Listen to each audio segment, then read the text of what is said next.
Welcome to Pennsylvania in Focus. I'm Aliana Kernodle. Election reform is back in the Pennsylvania legislature, and here to tell us more about it is the Center Square's Pennsylvania editor, Kristen Smith. The question of election reform has been kind of an ongoing thing for a while. What's different this time?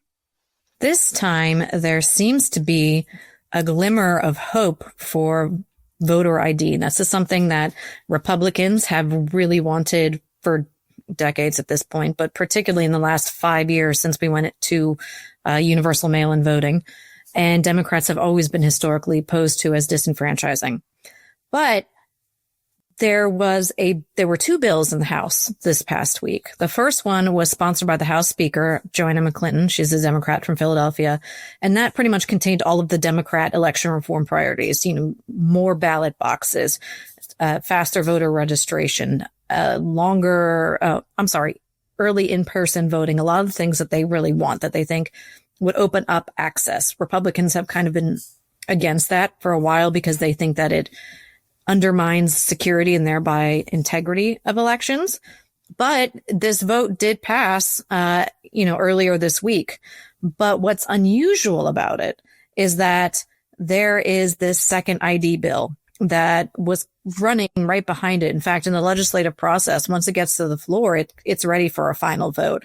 And considering that Democrats are in control of the calendar, it makes you go, it makes you wonder why there is even consideration, why they even moved this bill in the first place. Because like I said, they have control over every single bill that gets filed. And so if they don't want something to go somewhere, it won't. And historically, the party in power has used that to limit legislation that they really don't like. And so this is their chance, and they've done it the last 2 years that they've been in control of the House. So it stands to reason that this is a fairly big development, although we're not sure when that bill is going to get its final vote. But the fact that it has a chance is really the big difference here. So what is different and what's the same about this ID bill? So this ID bill is, in a lot of ways, it's very much what people would expect from a voter identification bill. They want a photo ID for voting in person. And therefore, that can be pretty broad, driver's license, passport, state ID, all that kind of stuff. There's also the option to, if you don't have any kind of ID, you have the option to sign an affidavit right there swearing to who you are. Now, that is a concept that actually came up in a bill a couple of years ago that was proposed by House Republicans that gave the option to do that. Both Governor Wolf at the time and House Democrats were very much opposed to that bill because, again, they think that universal voter ID is disenfranchisement.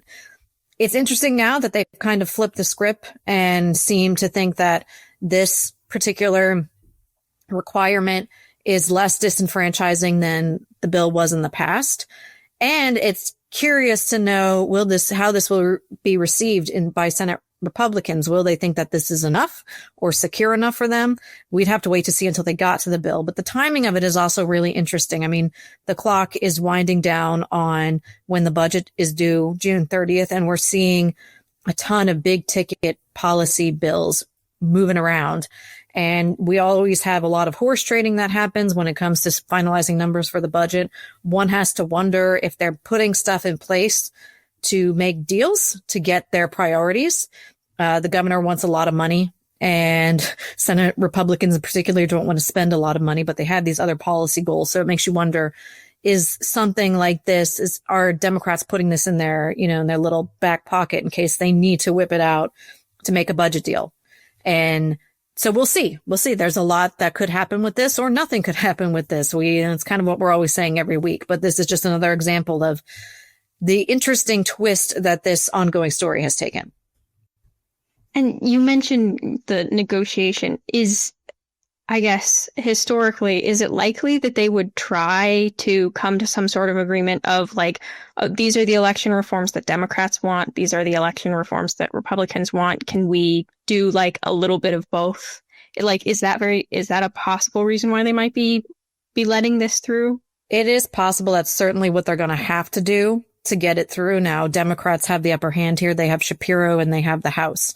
So what we've seen for the last 2 years is that the majority of what they want has gotten into the budget, and very little of what Republicans want have been there. But, that's a swing from years of Republicans being in control and doing the same thing. So this isn't, unusual for them. But if you have a willingness on both sides to recognize that there's room for their views, I mean, that to me, in order for there to be an election bill to pass, there would have to be a voter ID component.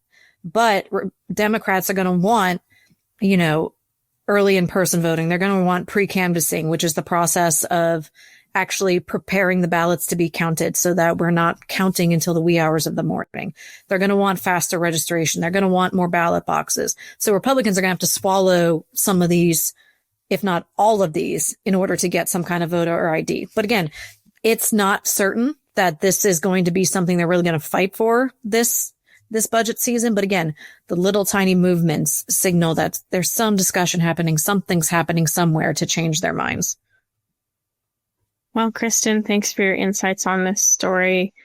It'll be interesting to see what happens if we see anything different than past years, and can continue to follow this at thecentersquare.com.